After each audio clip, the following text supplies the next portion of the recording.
Bien, alors on va pas changer de sujet, on va parler de football, puisque le Conseil général organise, on peut dire, c'est un tournoi U16. Alors, je m'adresse d'abord à M. Mirabli pour nous expliquer un petit peu dans quel contexte ça se fait, puis on verra tout à l'heure avec notre second invité, M. Poulain, comment ça va s'organiser. D'accord. Bonjour à tous. Oui, comme vous l'avez précisé, le conseil départemental s'associe aux grands événements sportifs et c'est la volonté justement du président Losbar de mettre en avant ce qui se fait au point de vue local. Donc ce tournoi U16 permet de promouvoir nos jeunes Guadeloupéens qui sont issus du CFA, du Pôle Espoir et aussi d'autres sélections. Donc ces jeunes vont être confrontés à des clubs de la métropole, des clubs invités comme le Havre, Marseille et le Stade Rennais, ainsi que la République du Congo, bien sûr la sélection de la Martinique. Donc c'est un événement où on incite en tout cas tout le public guadeloupéen à venir voir ce que nous faisons au niveau local par rapport à ce qui se fait de mieux au niveau de la métropole. Ça signifie que nos jeunes vont être confrontés. Alors, c'est quoi? C'est une équipe guadeloupéenne des meilleurs jeunes U16 ou comment ça s'est organisé? Alors, il y a, de l'équipe? Monsieur Poulet rentrera dans le détail dans quelques instants, mais l'idée, c'était justement qu'il y ait déjà la valorisation du CERFA et du Pôle, qui sont deux institutions qui permettent de former nos jeunes Guadeloupéens et d'associer justement les autres sélections, c'est-à-dire une sélection Sud-Basse-Terre, Nord-Basse-Terre, une sélection Sud-Grande-Terre, Nord-Grande-Terre, une sélection 4 Excellence, une sélection de Marie-Galante qui va permettre justement à tous ces jeunes de pouvoir se mettre en avant et de valoriser aussi ce qui se fait au niveau du territoire. Juste une dernière question sur cet aspect. Est-ce que ces jeunes-là viennent du CREPS, enfin du CERFA, ou bien on les a pris comme ça? Alors il y a une sélection stricte Pôle CERFA. D'accord. Qui sera réunie justement pour valoriser ce qui se fait sur notre département. Et il y a d'autres jeunes qui sont ici, d'autres clubs, aussi pour permettre de promouvoir le travail qui est fait dans le club et pour permettre à ces jeunes-là de se faire voir aussi. Alors, Éric Poulain, vous êtes l'organisateur de cette Coupe du Monde de la Guadeloupe, de U16. Pratiquement, c'est un championnat du monde, puisqu'il y a des équipes un peu partout. Comment vous avez mis ça en place concrètement? Alors, en fait, l'initiative, c'est une initiative du département depuis quelques années. Je crois que la première édition a eu lieu en 2012.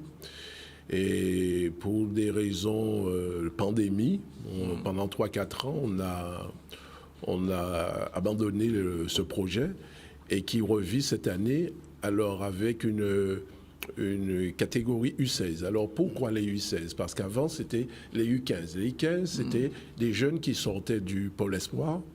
Et c'était une occasion pour les différents clubs formateurs, tels que Rennes, comme Le Havre et tout ça, de prendre des gamins très jeunes, et ceux qui avaient été sélectionnés en Guadeloupe, et de les emmener dans les centres de formation. Mais on s'est rendu compte qu'à 15 ans, c'est un petit peu jeune pour faire partir un Guadeloupéen qui est ancré dans l'ambiance familiale, et ils avaient de plus en plus de difficultés à pouvoir s'adapter.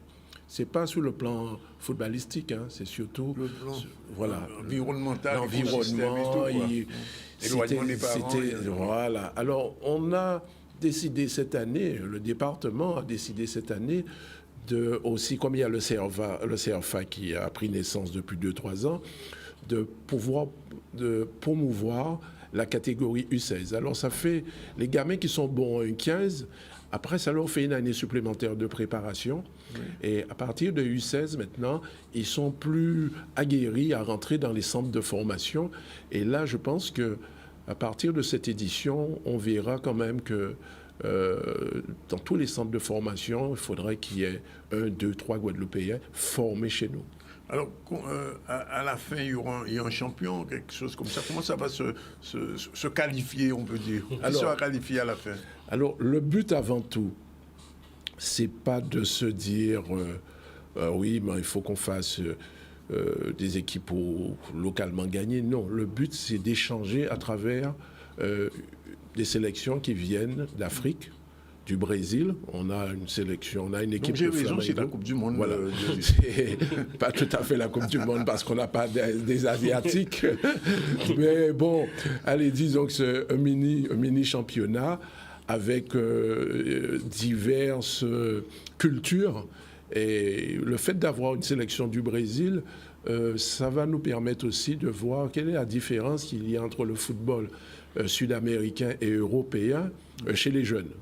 Oui. On sait, il y a la Champions League, on sait que les meilleures équipes en seniors sont les équipes européennes, mais là, chez les jeunes, je peux vous dire que les Brésiliens, par exemple, la délégation était prévue pour 18 personnes et ils sont venus à 26. Et quand on regarde, il y a un médecin, il y a un kiné, il y a un préparateur mental et tout cela, ils prennent ça très, très, très, très au sérieux, ce qui prouve que ici, à la Guadeloupe, on peut faire quelque chose de bien parce qu'on est idéalement placé. Oui. Et puis, on est dans le système CONCACAF. Oui. Dans le système CONCACAF. Et je crois que cet événement devrait s'accroître dans les années à venir et peut-être faire un grand tournoi qui, à ce moment-là, qui sera... Alors, l'autre question qui se pose, bien sûr, c'est que c'est une très bonne initiative, je ne peux pas dire le contraire. Moi, j'ai été footballeur, je sais ce que c'est. Mais nos jeunes disparaissent après.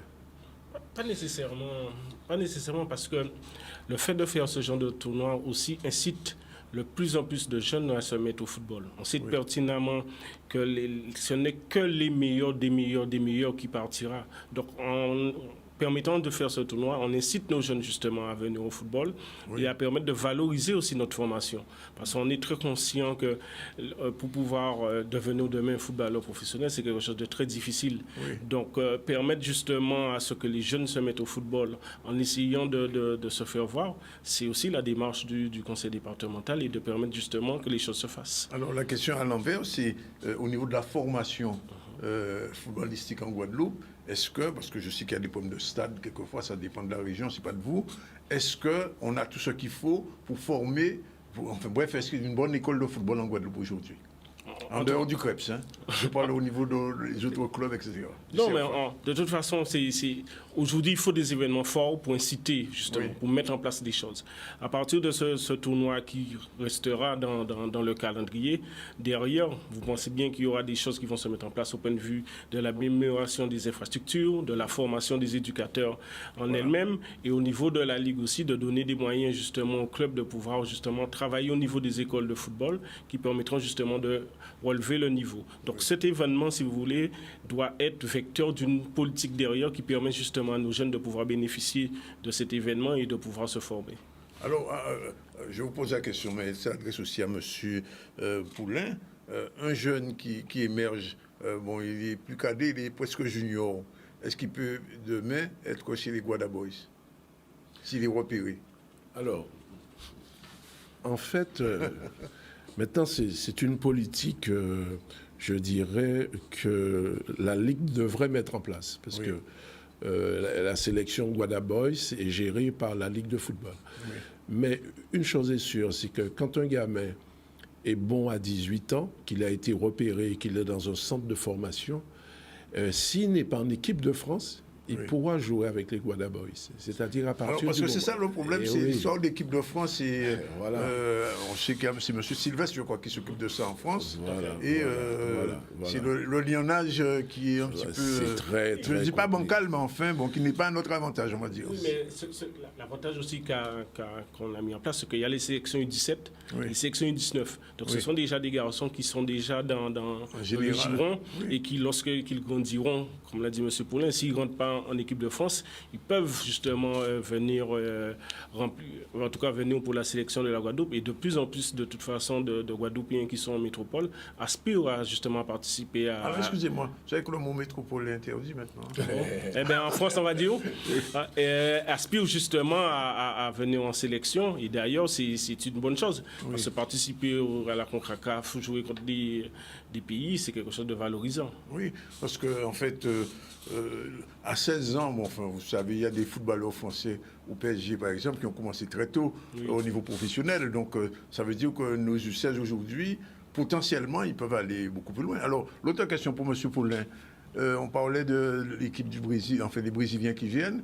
Traditionnellement, notre football était plutôt tourné vers l'Amérique latine. Alors, est-ce qu'il y a aujourd'hui un choix entre le football à la mode anglaise ou espagnole, voire française, ou alors vers l'Amérique latine?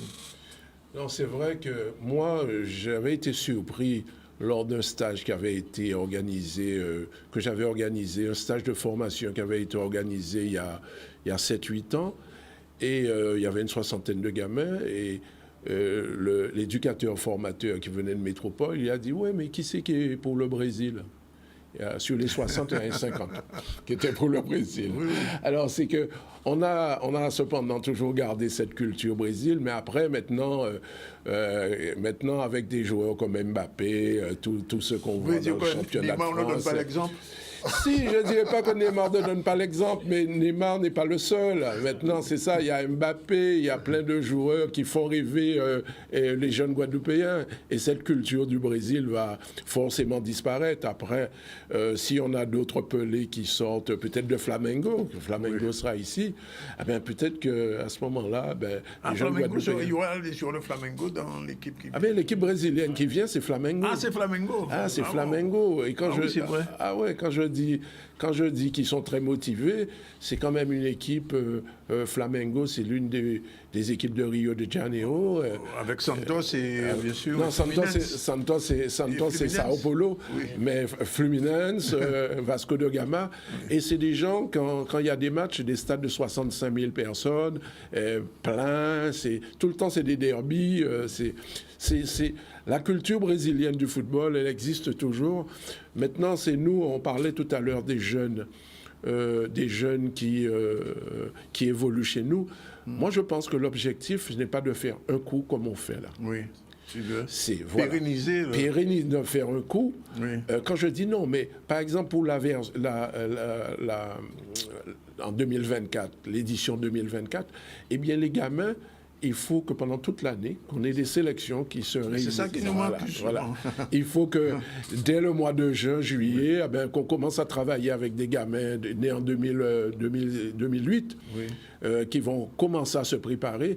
Et quand arrivera la compétition au mois de mai, au mois de juin 2024, à ce moment-là, on aura non seulement le CFA, mais on aura sélection de Basse-Terre, sélection de Grande-Terre, Cap Excellence. On revient à l'USBT, à l'SGT comme avant? Non, mais c'est exactement ce que M. Paulin dit, c'est de maintenir ce tournoi-là dans le calendrier pour derrière justement qu'il y ait toute une organisation pour permettre à nos jeunes de se préparer. Et aussi, c'est ça le but, c'est de permettre justement de valoriser le travail qu'il fait au quotidien. Parce que M. Zamboni, juste pour vous dire qu'il y a 80 jeunes qui vont participer au tournoi. C'est énorme, c'est pas une seule sélection. Une sélection, on va se dire, il y a les meilleurs, c'est le CFA. Mais non, mais la compétition va être très dure. Très, très, très dure. Et tous sont motivés. C'est ça, c'est exactement ça. Alors, l'ouverture, c'est jeudi, c'est ça, après-demain? Alors, jeudi, on a le stade de Capesterre, on a Sainte-Anne, on a le Moule. Et l'après-midi, pour éviter de faire des allers et retours de Capesterre, venir à l'hôtel, manger. Et tout le monde est logé à l'hôtel, hein, toutes les équipes. Hein. D'accord. Même les équipes locales sont logées à l'hôtel. C'est déjà pas mal.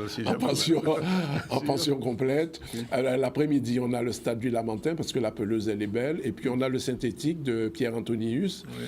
Et puis, on n'a pas voulu trop les éloigner, parce qu'avec les embouteillages, c'est compliqué. Donc, il y a... le jeudi et le vendredi, il y a 5 stades qui sont directement concernés. Et c'est gratuit en plus. Et c'est gratuit. Il y a les écoles qui seront là, M. Mirabli. Vous confirmez? Oui, je confirme que les écoles ont été invitées, les collégiens ont été invités, et pour permettre justement à tout un chacun de pouvoir participer à cette belle manifestation. Oui. Alors, je pose une question pour vous embêter. Pourquoi il y a le logo de l'OM et pas celui du PSG? Alors, pourquoi pas le PSG? Parce que le PSG n'a pas pu venir cette année, mais ils ont dit qu'ils seront là l'année prochaine. Et je peux vous dire qu'il y a une année où il y a eu l'OM et le PSG dans le même avion, mais ils n'ont pas pris le même bus. Ah bon? Ils ont dit non. À ce point-là? À ce point-là, à 15 ans. Oui. Heureusement, il y avait 2 bus, alors on a dû laisser là. D'accord. Autre chose, j'imagine que l'entraîneur des Guadaboy est invité à ce type de manifestation. Oui. Il y a même des anciens joueurs de Guadaboy. Même les anciens? Qui sont, notamment Cédric Vanoukia, qui accompagne la sélection de Rennes, qui est un ancien Guadaboy, et qui sera présent. Donc c'est vraiment une belle fête pour valoriser le patrimoine guadeloupéen. Oui. Écoutez, on souhaite bonne chance à tous ces jeunes guadeloupéens. Et puis à cette compétition, on va regarder il y a une petite vidéo, je crois, de promo. On vous la diffuse gratuitement. C'est pas aussi.